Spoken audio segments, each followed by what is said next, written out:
day and stuff, bash each other, but you can watch the video, because I'm very pissed off. He's bashing God, making fun of the Bible, saying it's not true, it's just the Bible's just a fiction, book. You watch it for yourself. I'm pissed off. Here, watch it for yourself. Oh, stupid. The truth is, if no one knows how bad this is, it is impossible to hype as long as what we are discussing is scientifically possible. If it's possible, it could happen, because the truth is no one knows how bad this is. However, that doesn't stop the hype. But it's not the end of the world. I don't mean that as some kind of general anti-hype. It's not the end of the world. I mean that it literally is not the end of the world. And I mean that in specific response to Bill O'Reilly's Fox News Jr. partner, who, in hyping this, has suggested that it actually might be the end of the world. The book of Revelation was written so you would know what it looks like. The book of Revelation is a work of fiction describing how a truly vicious God would bring about the end of the world. No half-smart religious person actually believes the book of Revelation. They are certain that their God would never turn into a malicious torturer and mass murderer beyond Hitler's wildest dreams. Glenn Beck, of course, does believe the book of Revelation. Why is he bringing it up in his discussion of the crisis in Japan? The book of Revelation was written so you would know what it looks like. You would know. Warning, in these days, these things will happen. Now, I don't know if it's these days. So Glenn Beck is saying he doesn't know if the nuclear crisis in Japan is signaling the imminent end of the world. If Bill O'Reilly is going to use the word hype and not use the words Glenn Beck, then Billy Boy's media analysis is, unsurprisingly, as empty-headed as usual. Glenn Beck doesn't know if this is the end of the world. Luckily for you, I do know. I know it with absolute certainty. This absolutely is not, it is not the end of the world. Any of you Beck watchers who just started paying on 30-year mortgages, you really do have to plan on making those payments for 30 years. Everyone should continue to still carefully build retirement plans. This is not the end of the world, no matter what O'Reilly's Fox News Jr. partner might think. It's not as a punishment to the Japanese, not as a punishment to us. It's just a signal that these are the days. Are they? I don't know. I do. I do know. Why would anyone listen to a guy who doesn't know if this is the end of the world when there's another guy on MSNBC at 8 p.m. every night who can tell you with absolute certainty, beyond a shadow of a doubt, that this is not the end of the world? What do I have to do? Change the title of this thing to the It's Not the End of the World show with Lawrence O'Donnell? But to say, God may be sending us a message. Not that he caused that he knew. And in these days, you would see these things. Is that the message? I don't know. I do know. I do. I really do know. I am not kidding about this. I know it's not. It is not the end of the world. Listen to me. Don't listen to Beck. For the sake of your children and your grandchildren, listen to me. It's not the end of the world. More of the It's Not the End of the World show. I don't know about you, but at the end of his show, he says, "Oh, please listen to me, please listen to me." Sounds like a cry out for more listeners. I am just livid about this.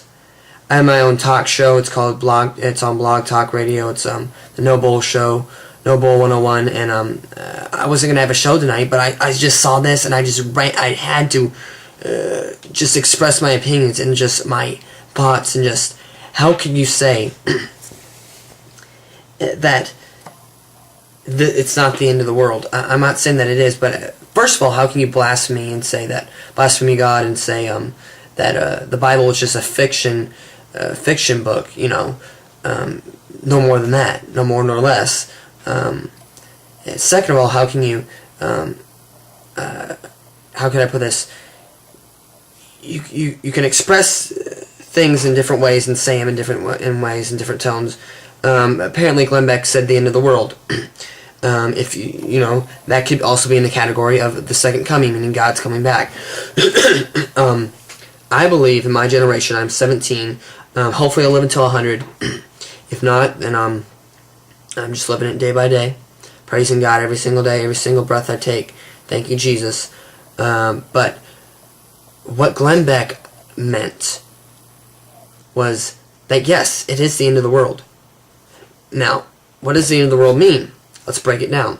The end of the world doesn't mean, boom, you know, it just doesn't pop up and say, whoa, it's the end of the world, like tomorrow.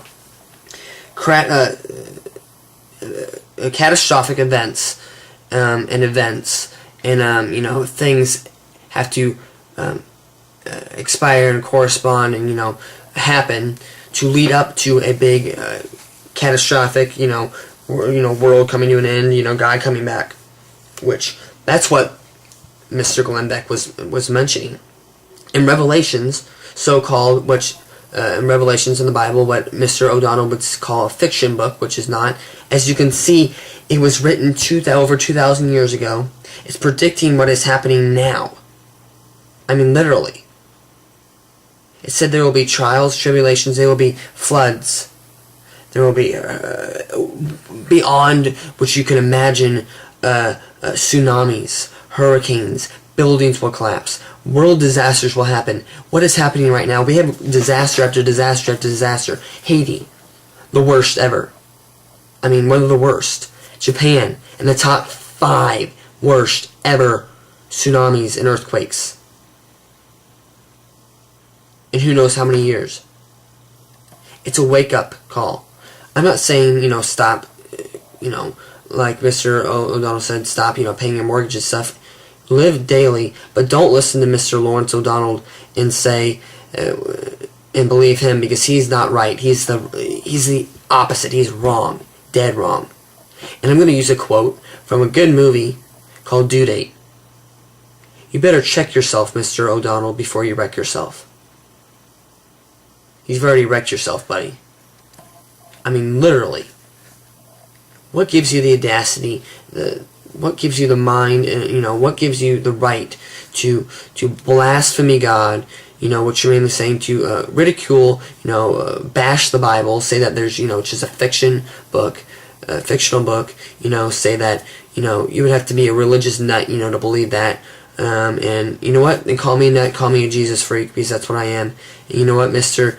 O'Donnell, I'm praying for you because you need help, because it is the end of the world. I'm not saying the end of the world, but, you know, God's coming back. Maybe tomorrow, I doubt it. But, you know what, he'll come back when he wants to come back. Maybe he won't come back. I mean, Glenn Beck said maybe he's wrong. But by reading the Bible, no one knows when God's coming back, but there's a map. There's a plan. There's, in Revelations, and almost every single thing in Revelations has come to pass. So it's just a matter of time before God comes back. If you want to call it the end of the world or God coming back, then so be it. I don't care what you call it. But it's under the category of God coming back, and under the category God coming back can be the end of the world. Because that's what it is. Now, if you don't believe in the Bible, which the Bible is, it would take hundreds and thousands of years, like it was to make the Bible, to research it. I mean, if you really researched, got in, you know, into it, and looked at every single aspect of you, you would find out that we were all made, you know, by God. Every little thing, you know, this and that was true, and is true. So I encourage you to read the Bible. I encourage Mr. O'Donnell to read Revelations.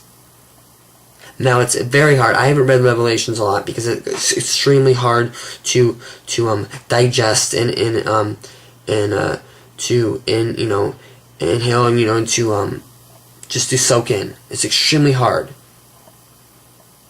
But I encourage you to read the Bible, and I encourage you not to listen to the stupid MSNBC. That's why I don't listen to that crap. I listen to Fox. So I'm supporting Mr. Glenn Beck. And I'm saying one more time, from a favorite quote from Mr. Zach, and I forget his last name. He's extremely hard to pronounce, but from the Due Date movie, Mr. Lawrence O'Donnell, you better check yourself before you wreck yourself. Thank you. Bye.